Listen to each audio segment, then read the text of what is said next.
Hey, how are you? I am Dr. Shannon Irvine, and I want to jump on here live today and talk to you about my biggest breakthrough, my transformational moment, and the moment that came from a complete meltdown. But thank God I melted down, because it was in that meltdown that my life shifted. And isn't that the way it goes, right? Our roughest, toughest moments in our life tend to be the most catapulting moments that take us in a new direction that we never thought we could be. So if we haven't met before, my name is Dr. Shannon Irvine. I wanted to jump on today because I have a lot of new people on my business page, and I want to just welcome you and let you know who I am. If you're catching this on the replay, please let me know. Say hashtag replay. And I would love to hear that you were here. If you're here now, I would love for you to jump in and let me know you're here and where you're from.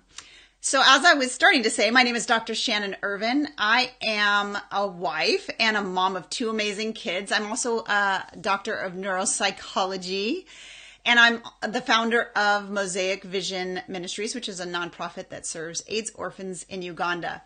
And one of my passions and one of the things I love to do is I help entrepreneurs tap into the power of their brains to really get to peak performance levels so they can exponentially grow their income, their impact, and their freedom. Really build that life, that epic life in business that they love. And I do that through what I've learned about neuropsychology and the power of the brain. So I love being able to coach entrepreneurs to get to that next level, to get rid of the thinking that's holding them back, and to allow them to step out. Hi, Kelly. Good to see you all the way from Texas, my home state.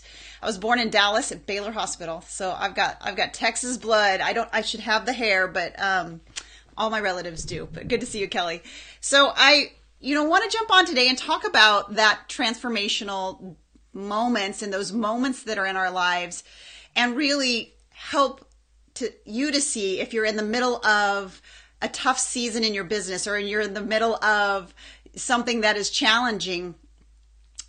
Know that a lot of the times those challenging moments are the things you have to go through in order for your business and your life to get to the next level. It's in that friction that we start to change our thinking. Here's a thought that's going to really challenge you, and it challenges me every day. I went to get my PhD in neuropsychology, and I'll tell you that story because that was all part of my meltdown. But one of the things I learned during that time is really powerful. It's this circular thought process of what you believe impacts your thinking.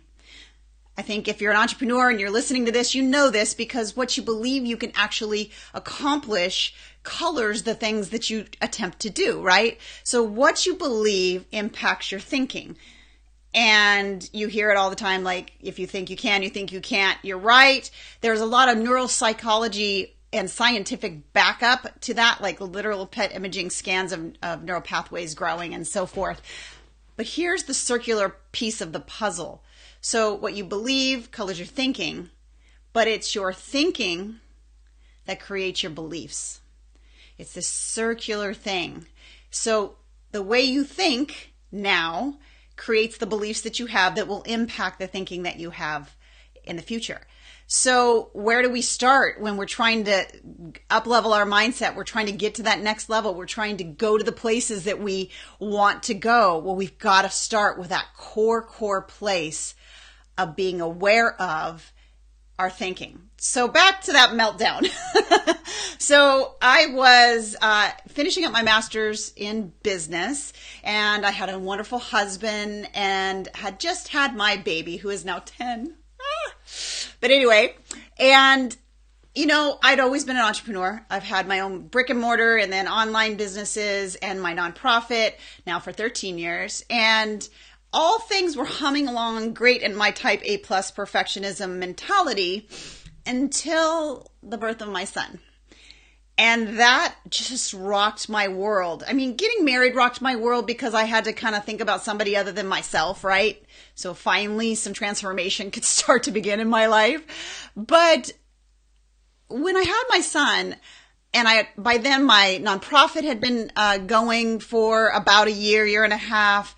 I was finishing up my master's in business. That was coming to an end. And I had my nonprofit and I was mentoring entrepreneurs on the side.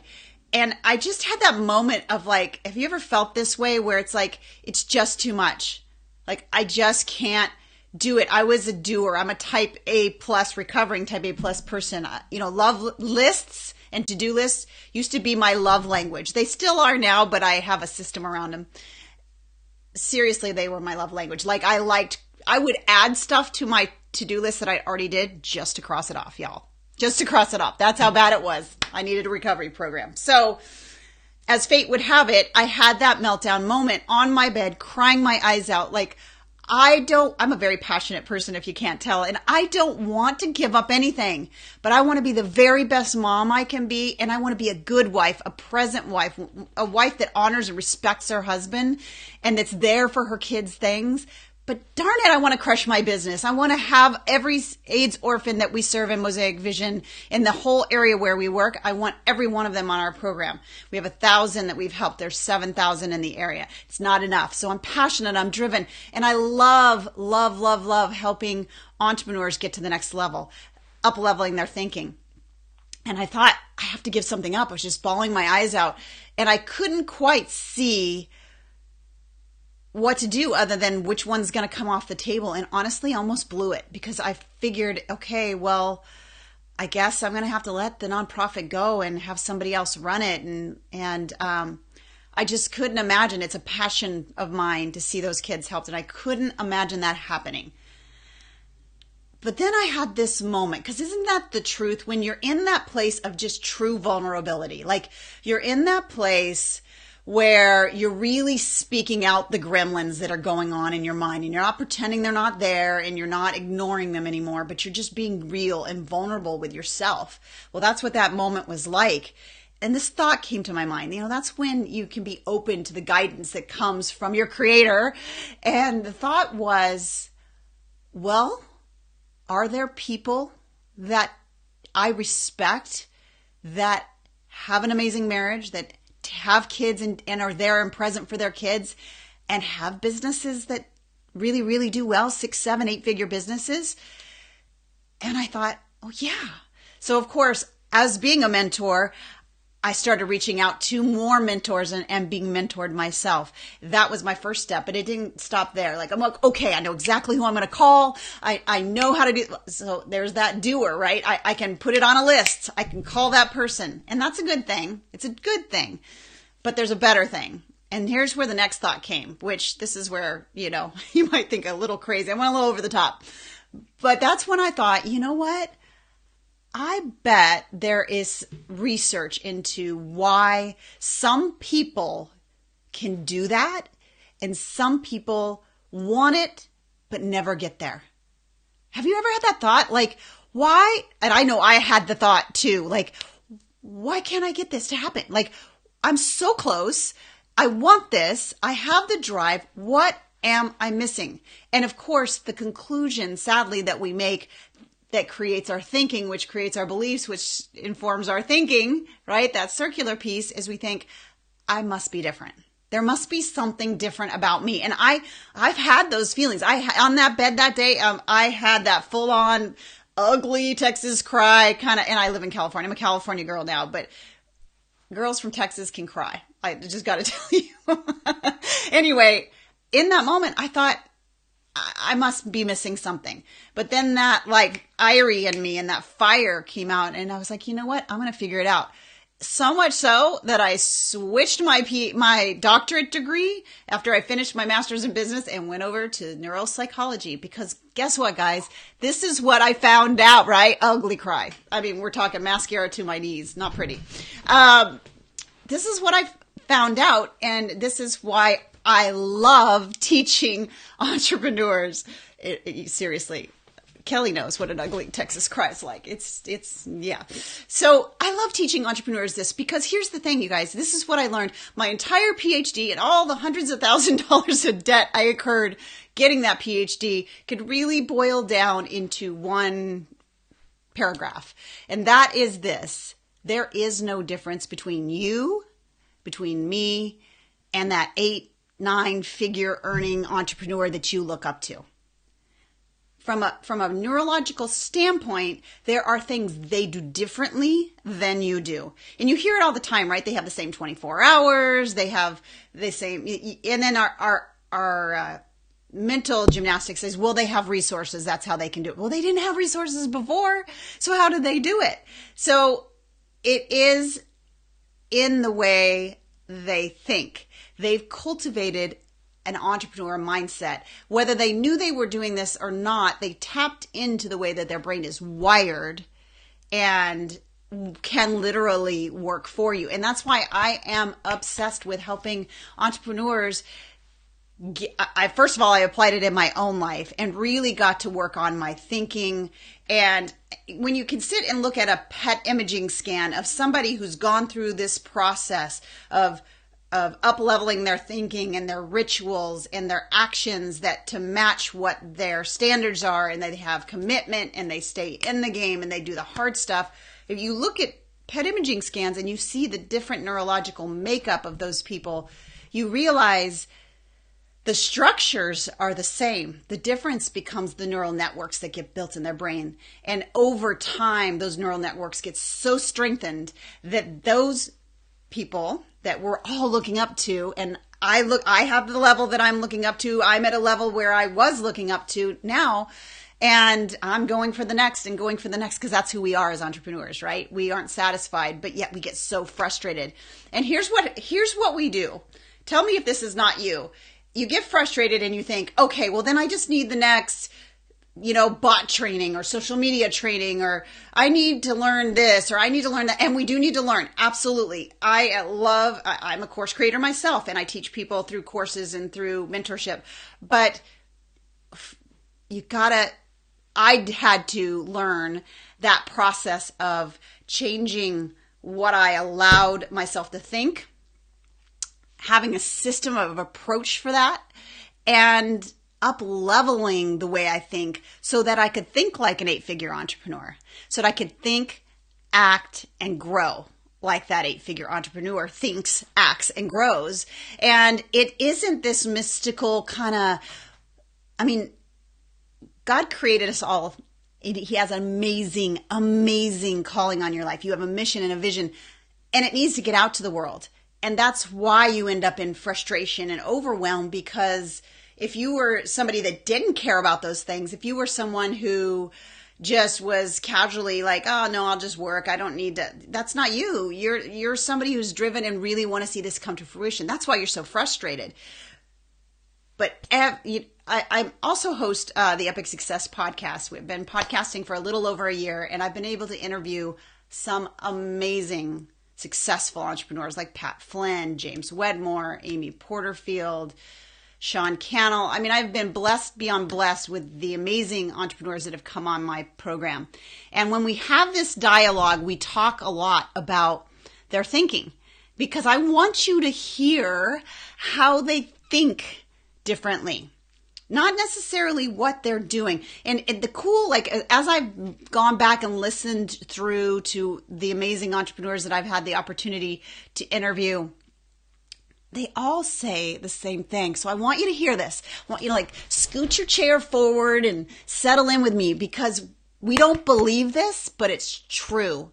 And that is, only 10% of your success is in the vehicle, is in the how you do it, is in the webinars or the social media plan. Yes, that's necessary. Yes, we need to do it. Yes, we need to have a plan for it. Yes, that all has to happen, and you have to have goals, and you have to actually be productive to get those things done.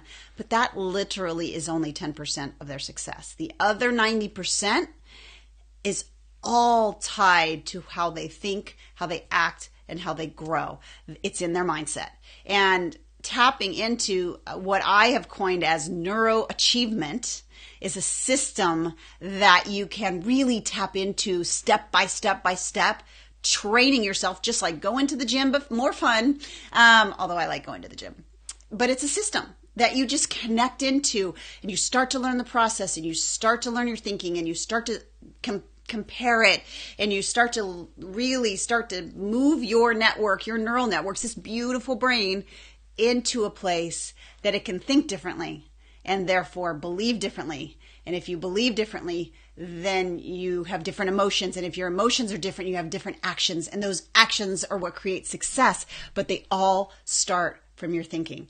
So I'm happy to tell you that on that meltdown day, that instead of tapping out, I tapped in like double and finished up the PhD. And now I am continuing to run my nonprofit and continuing to be a business growth and high achievement mentor, helping people break through those barriers and level up.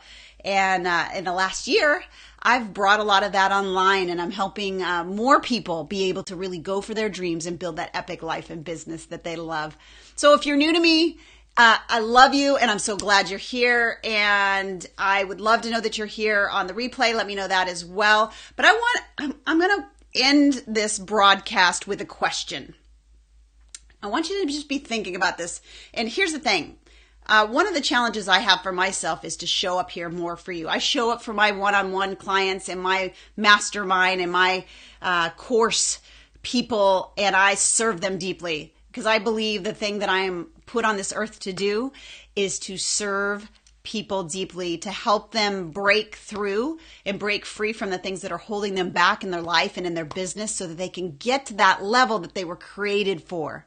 So that they can really get to that place where you are serving the people you're supposed to be serving at the deepest level and have the deepest fulfillment and freedom and income that comes as a byproduct of stepping into your game fully. And in order to step into your game fully, you have to master this part of things. So trust me, I'm on this with you. There isn't a day that goes by that I don't continue to do this work, but I just have the tools now, and I love sharing those tools with you. So you'll see me here live. I'm going to be jumping on every day at 11 o'clock, and during the week, my weekends are for my family, but 11 o'clock every day for the next 30 days, and then I'll keep going after that. I just want to really serve you and give you some of these things that you can be doing, and then just dialogue with you on how you're trying to build your business, what you're trying to do, and how you can really tap into the power of your mind and your brain, this beautiful thing that we're given, and tap into these concepts of neuroachievement to really get you to your next level, because we're waiting for you there and we want you here. So, but I'm going to leave you with this question. I'm going to look down, make sure I've got it correct, because I don't want to, I want you to, so we talked about thinking, right? And how thinking creates beliefs, and then the beliefs create the thinking. There's a few things that are part of that. You know, Tony Robbins talks about this a lot, and I think he's got it spot on from a neurological standpoint. It's what you focus on, right? Your thinking is comprised of really what you focus on, what you tell yourself, and the questions you ask yourself. And you know that to be true, because if you think about it, like when I was melting down on the bed, what questions in the beginning where I was having that ugly cry was I actually asking myself? I can't do this. Who am I? There's really two major gremlins that we wrestle with in terms of keeping us out of showing up big. And those two things are, I'm not enough. And then when you start stepping in, even in the midst of that fear, that other gremlin of, oh, who do you think you are, comes up. And I battle those gremlins, and I have to beat them down every day. No matter what I've done and accomplished and been able to serve, those still come up. But I know who I am, and I know that I'm enough. And those only changed because of this kind of neuroachievement training. So the question I want to ask you is, what thinking is holding you back from really showing up big? What are you telling yourself? What is the thing that's that roadblock, that thought that's getting in the way? Sometimes it comes up as things like overwhelm or frustration. Those are like the red flags that are showing you there's something underneath. There's a belief under there. So what is it for you? Like, what are the things what is the one thing? Let's just focus on one thing that you might be telling yourself, or a question you might be asking of yourself, like, who do I think I am? I might not be enough. Those were mine. We all battle those on a daily basis, no matter where you are in your success. Every time you level up, it's a just different level of those gremlins, but it's having that ability to combat them and keep those neural networks just strongly seated in the truth. But what question are you asking yourself that you're holding you back? What is that? I want you to be thinking about that. If you're brave, put it in the comments. I told you mine, right? So I'm always going to be as vulnerable as I really would want you to show up to be. But this is big, because the power of our thinking, I want you to hear this, the power of your thinking, the level of which you can optimize your thinking, the power of your thinking really is hinged on the questions you're asking yourself. I can't do this. Can I do this? I'm not sure. What do I need to do to make this happen? You hear the difference? 2 different questions. 2 totally different results are going to come out of those 2 questions. Those are questions we have, whether we admit it or not, whether we're at 8 figures, 9 figures, 6 figures, 5 figures, just getting started. Those are the questions we have all the time. So let's get real. Let's get vulnerable and let's answer these questions, because the power of you moving fully and stepping in big is in mastering this kind of neuroachievement. I'm super stoked to be with you here today. I said I'd only go 15 minutes. I went 21. Adore you. I'll be back tomorrow. And thank you. Keep going. Think about the question and let me know. Have a great day. Bye.